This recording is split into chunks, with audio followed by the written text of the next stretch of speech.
کم نمک والی چیزیں کھانے سے پیاس کم لگتی ہے۔ اگر جوڑوں میں درد رہتا ہے تو زیادہ سے زیادہ کھجور کا استعمال کریں، درد ہمیشہ کے لیے رفع دفع ہو جائے گا۔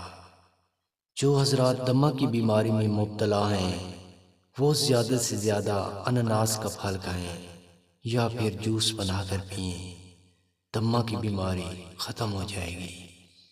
چہرے کو اگر 70 سال تک دودھ کی طرح سفید اور داغ دھبوں سے پاک رکھنا چاہتے ہو تو دہی میں 1 چمچ ہلدی ملا کر چہرے پر لگا دیں۔ زیادہ سونے سے عمر کم ہوتی ہے۔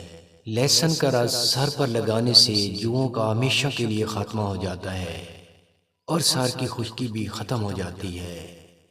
جو حضرات قبض جیسی موذی بیماری میں مبتلا رہتے ہیں وہ حضرات زیادہ سے زیادہ مولی کھایا کریں۔ روزانہ ادرک والی چائے پینے سے ہاضمہ کبھی خراب نہیں ہوتا۔